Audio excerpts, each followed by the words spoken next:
to start off by removing the wheel, 21mm socket, remove all 6 of your lug nuts.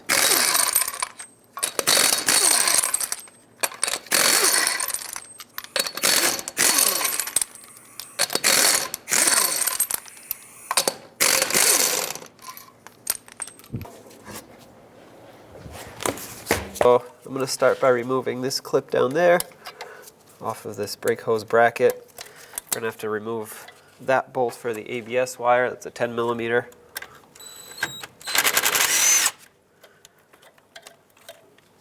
Okay, take that off, and now take this off. Should be a 12.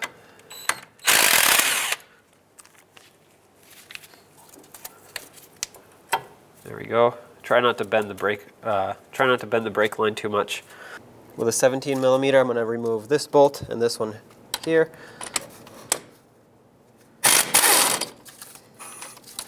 Okay, leave this in just a few threads so it can hold the caliper for when the bottom one comes off. Remove the bottom, remove the top, hold your caliper so it doesn't fall. Okay, now take your caliper off, and I'm going to put it on top of the upper control arm. Next, what I want to do is remove this cap because the axle nut is hidden back there. With a little pry bar, I'm going to try to break the rust free between this cap and the hub. Might not be easy, but hammer it on there. And I know it's going to bend a little bit. I can always fix it later. But that's going to allow me to get in there and pry this cap off.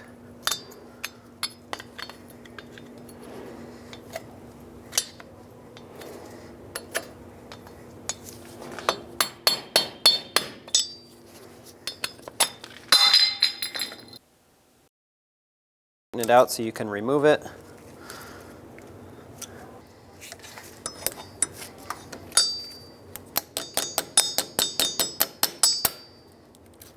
And then take this locking cap off the nut. And with a 36mm socket, get this axle nut off. All right. This axle needs to actually push in. You want to make sure that it's not seized in the hub, which this one looks like it is. So I'm going to grab a punch and try to push this inward. With a punch and a hammer, hammer right on the inside here. You don't want to ruin the threads, so don't hammer on the outside. All right, and that's exactly what I want to happen. I want it to push through.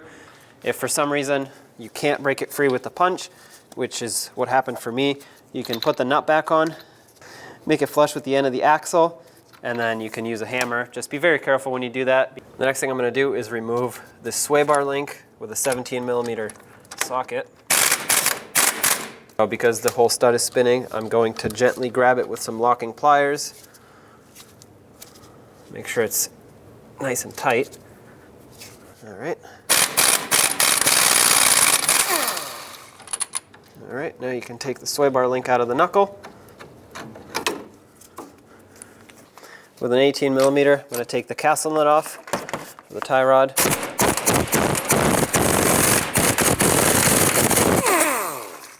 Next with a hammer, I'm going to hammer right here on the knuckle. That's going to drive this stud out.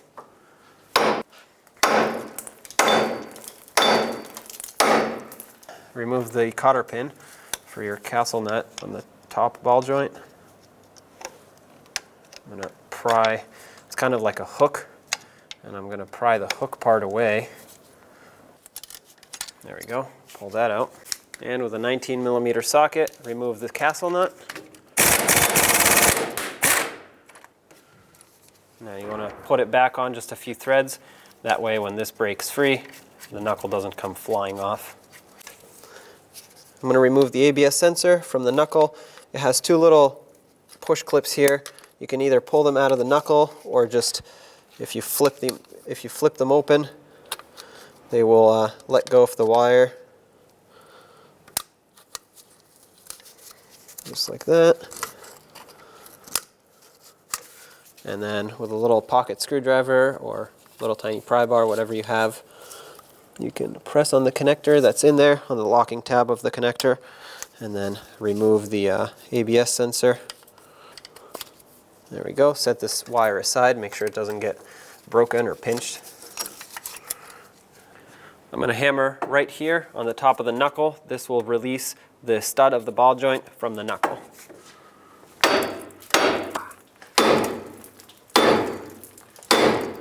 There we go. That did exactly what I wanted it to do. I'm not going to remove it yet because I need to still unbolt the bottom. I'm going to remove this cotter pin next for the lower ball joint. I'm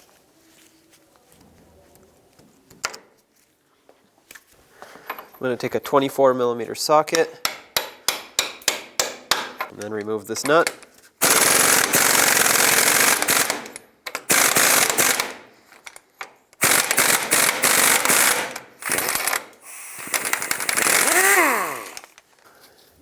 Put the nut back on just a few threads, that way when I hammer the knuckle, it doesn't fall off, gets caught by the nut.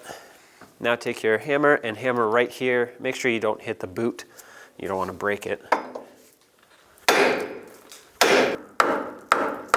Yep, that worked. I'm going to take this nut back off. Now I'm going to take this nut off. Alright, so at this point I'm going to take off these two bolts, and the reason I'm taking off this piece as well is so that when I put the knuckle in the press I can hold it on better, otherwise all I have is these two little ears here. 19mm bolts. Now at this point the knuckle is free to come off. Make sure the axle pushes through. Alright.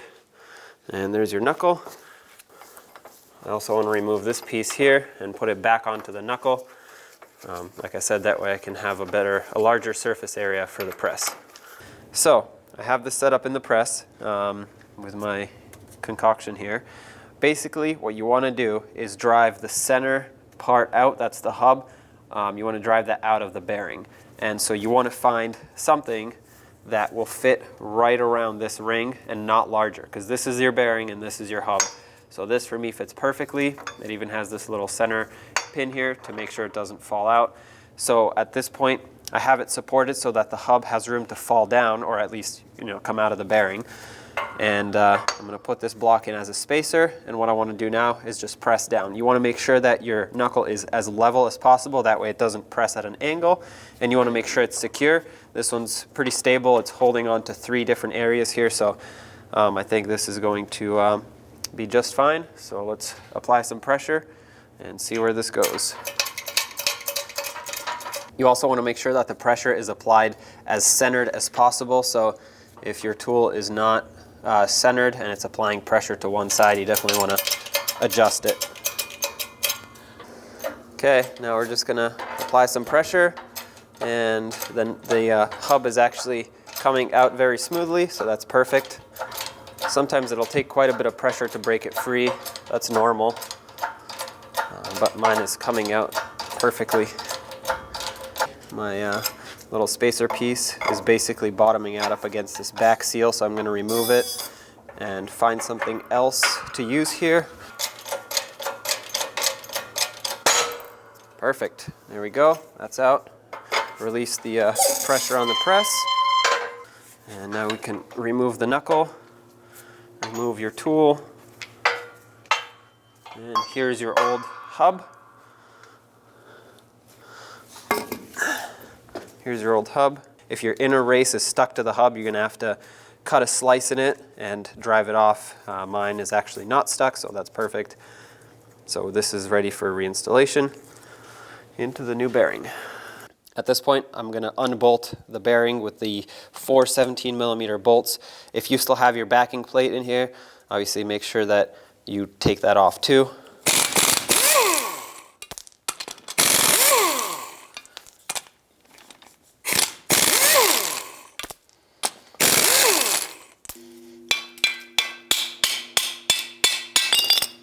There it is. There's your old bearing with the races. This is now trash, so let's install the new one. Here's your new bearing. Make sure you install it the right way, of course. So with the machined flat surface up against the knuckle. What I'm going to do is actually apply a little bit of anti-seize to this surface of the knuckle. That's going to prevent the bearing from sticking on in the future, and it's going to prevent rust from building up. Take your new bearing and make sure you seat it the right way. It goes, like I said, with the machined flat surface in. It doesn't really have a pattern. It's just a square bolt pattern. You can press the bearing all the way down and start your bolts in, or you can just drive it down in with the bolts. Just make sure that you don't cross thread. Let's bottom these out.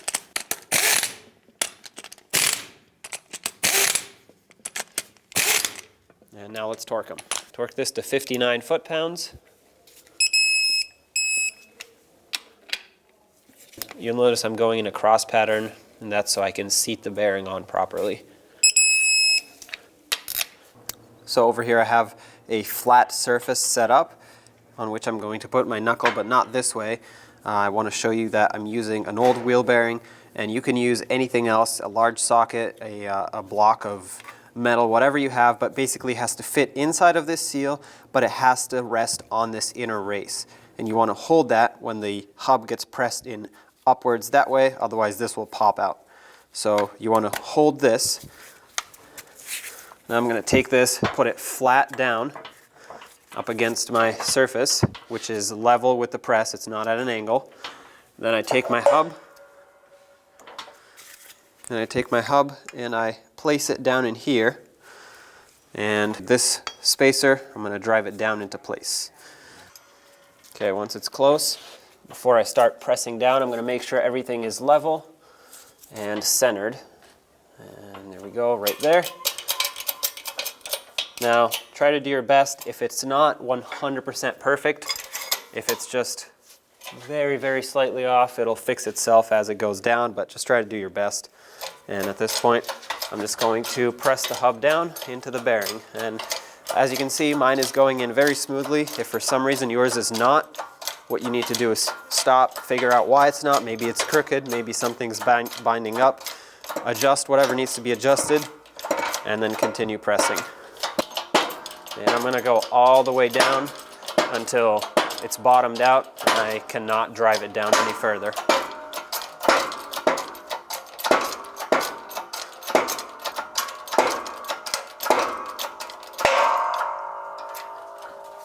Okay, right there, it's stopped. I'm going to put some extra pressure on it to make sure that it is fully seated. That's it. My press is pretty much maxed out. And I forgot to mention this, but because I don't have a backing plate, there's nothing here. Obviously, if you had a backing plate, you would have wanted to put it on before this goes on. Now I'm going to slide in this lower piece that holds onto the ball joint. Start that nut. I'm not going to tighten it yet, but I want to start it in, and then have your two bolts ready that go here.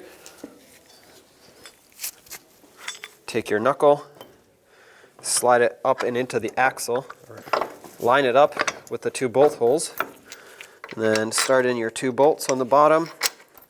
That'll hold this whole thing on, and that's two. And just so I can have the top held in place and it's not floppy, I'm going to start on this upper ball joint. Start that nut on. Perfect. Now let's snug these two up and let's torque them.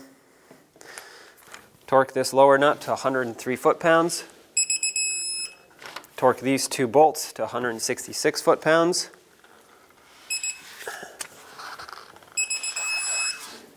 Okay, torque this one to 81 foot-pounds. Put in your cotter pin. If for some reason your castle nut does not line up, you want to always tighten to make it line up and not loosen.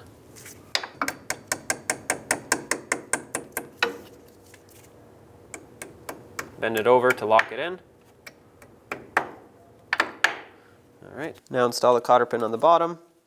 I had to drill mine out because the old one, if you remember, was stuck in there. Go ahead and bend it over to lock it in.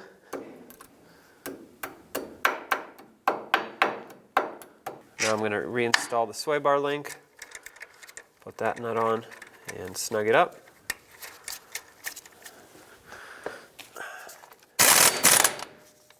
Okay, now let's torque it. Torque this to 52 foot-pounds. All right. Now reinstall the tie rod with the nut.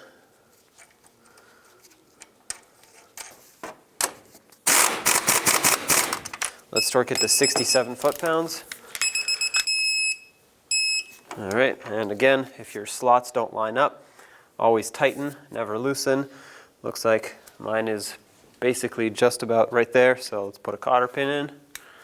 Now put your cotter pin through and bend it over to lock it in. Go ahead and put on your axle nut. We'll bottom it out and then torque it to 217 foot-pounds. So to torque it, I'm actually going to use my lift as a leverage point here, or you can put the vehicle on the ground. And I'm using a pry bar up against one of the studs to prevent it from spinning as I torque it. The torque for this is 217 foot-pounds.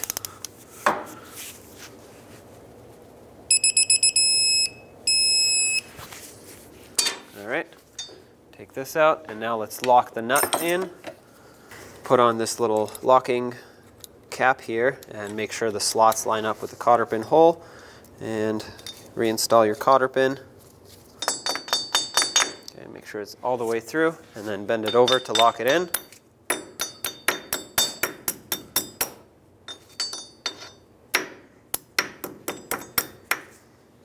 Perfect. Next I'm going to take this cap and reinstall it. Use a rubber mallet and tap it on. Go ahead and clip in the ABS wire. Make sure that's secure.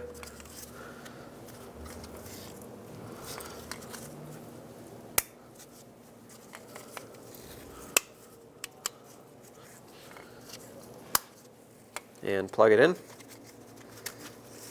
Make sure it clicks.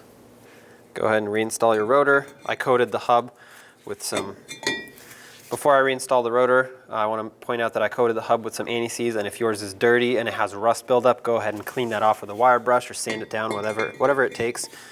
Mine was already cleaned off, so reinstall the rotor. Now I'm going to take my brake caliper and put this back on. Try to get the pads to line up and go into the rotor here. And start in your 2 bolts from behind.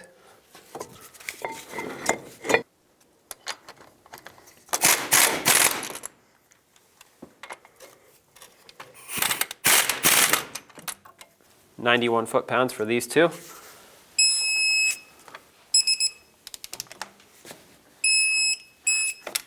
Go ahead and reinstall this bracket here and bolt it up.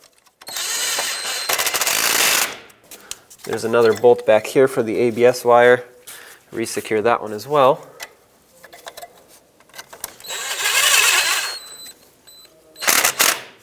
It gets clipped in underneath here. Don't forget about that. And now let's get the wheel on. Go ahead and put on your wheel. Start on all 6 of your lug nuts.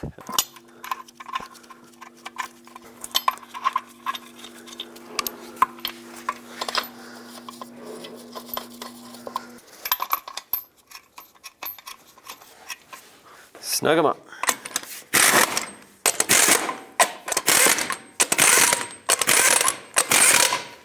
Go ahead and torque these to 83 foot-pounds in a cross pattern.